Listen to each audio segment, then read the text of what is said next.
नमस्कार. आज आपण एका अशा आरोग्य समस्येबद्दल बोलणार आहोत जी हळूहळू पण खूप गंभीर रूप घेते आहे. अँटीमायक्रोबियल रेझिस्टन्स म्हणजे AMR. हो, अगदी. म्हणजे सूक्ष्मजंतू औषधांना जुमानत नाहीत, अशी परिस्थिती. बरोबर. आणि यासाठी आपल्यासमोर इंडियन पब्लिक पॉलिसी रिव्ह्यूमधला एक अभ्यास आहे.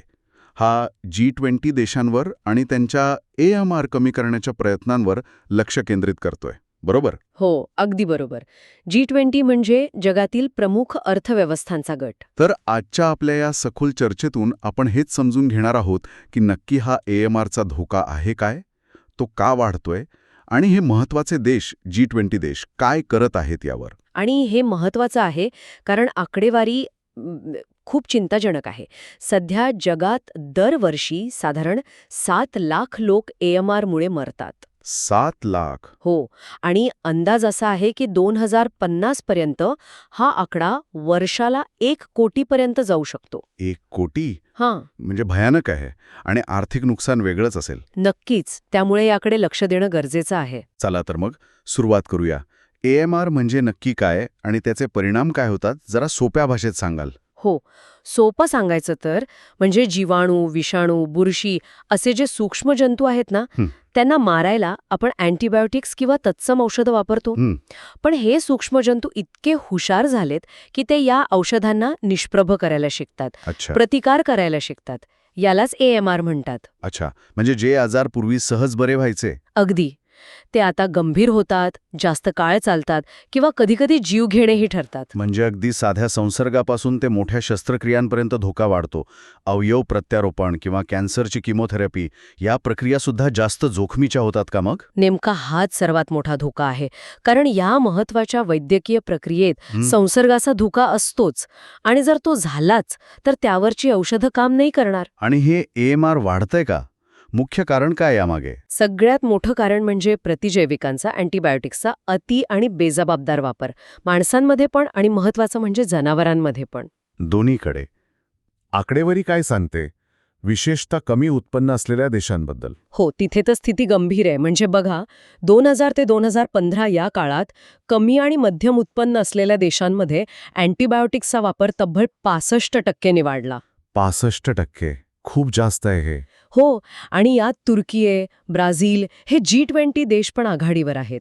याउलट काही श्रीमंत देशांमध्ये जागरूकता आणि नियमांमुळे वापर थोडा कमी झालाय. मग हे गरीब देशांमध्ये वापर वाढण्यामागे काय कारण असतील?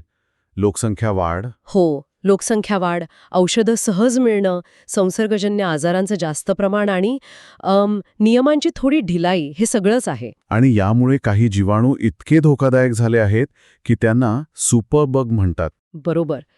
WHOने म्हणजे जागतिक आरोग्य संघटनेने अशा काही प्राधान्य असलेल्या जीवाणूंची यादीच बनवली आहे. यात काही जीवाणू तर शेवटचा उपाय मानल्या जाणाऱ्या औषधांनाही दाद देत नाहीत. उदाहरणार्थ? जसं की क्लेप्सिएला प्रिमोनिया, जो न्यूमोनिया करतो. कोलायमुळे UTIचे उपचार कठीण होतात. MRSA आहे, जो हॉस्पिटलमधल्या जखमांसाठी धोकादायक आहे. म्हणजे परिस्थिती खरंच गंभीर आहे. मग जागतिक पातळीवर काय हालचाली सुरू आहेत? WHO काय करतंय? नक्कीच. WHOने एक ग्लोबल ॲक्शन प्लॅन म्हणजे GAP तयार केला आहे. यात 5 मुख्य गोष्टी आहेत. काय आहेत त्या? एक तर जागरूकता वाढवणं, दुसरं संशोधन आणि देखरेख वाढवणं, तिसरं संसर्ग प्रतिबंध म्हणजे स्वच्छता वगैरे, चौथं औषधांचा योग्य वापर आणि पाचवं नवीन औषधं, निदान चाचण्या, लसी यासाठी गुंतवणूक. आणि यात तुम्ही वन हेल्थ म्हणालात मगाशी. हो, वन हेल्थ हा दृष्टिकोन खूप महत्वाचा आहे.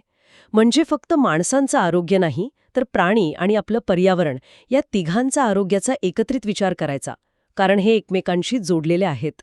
अच्छा. आणि या सगळ्यावर लक्ष ठेवायला काही जागतिक सिस्टम आहे का? हो, WHOची ग्लास नावाची प्रणाली आहे.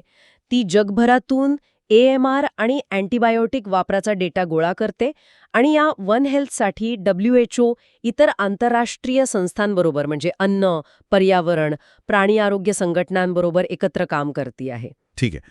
आता ह्या जागतिक प्रयत्नांमध्ये G20 देशांची भूमिका कशी बघता? कारण ते मोठे देश आहेत, अर्थव्यवस्था मोठी आहे. त्यांची भूमिका खूप महत्वाची आहे.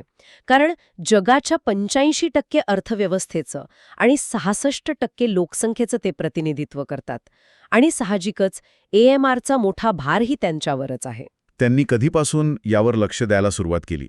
2016 पासून G20च्या अजेंड्यावर AMR आहे. हॅम्बर्ग, ब्युनोस आयर्स, बाली अशा अनेक शिखर परिषदांमध्ये यावर चर्चा झाली आहे, कृती योजना बनवल्या आहेत. मग या देशांनी स्वतःच्या राष्ट्रीय कृती योजना NAPs बनवल्या आहेत का? WHOच्या गॅपवर आधारित? हो, बहुतेक देशांनी बनवल्या आहेत. पण खरी अडचण आहे ती अंमलबजावणीमध्ये. म्हणजे योजना कागदावर आहेत, पण प्रत्यक्षात खूप तफावत आहे. विकसित देश जसं की UK, ऑस्ट्रेलिया, कॅनडा तिथे अंमलबजावणी बऱ्यापैकी चांगली आहे.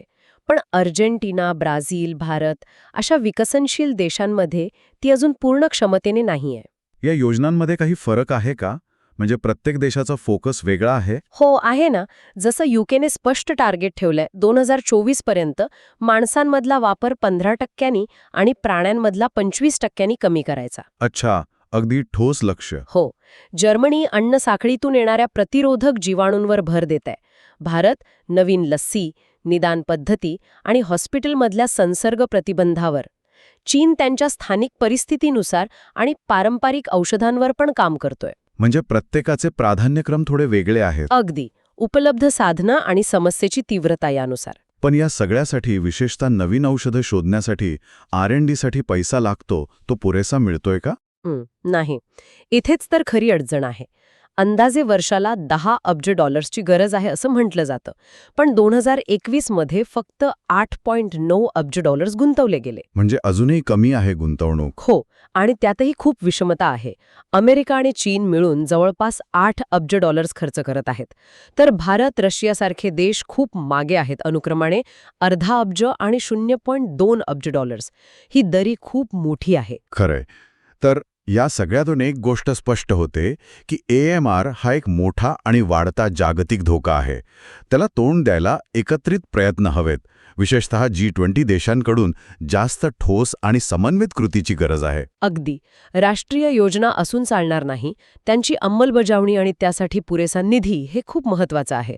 वन हेल्थ दृष्टिकोन, प्रभावी देखरेख, औषधांचा जबाबदार वापर आणि नवीन उपायांमध्ये गुंतवणूक वाढवणं यावरच आपलं भविष्य अवलंबून आहे. नक्कीच. या सगळ्या चर्चेनंतर एक विचार मनात येतो. G20 देशांच्या प्रयत्नांमध्ये एवढी विविधता आहे, अंमलबजावणी तफावत आहे, निधीमध्ये विषमता आहे.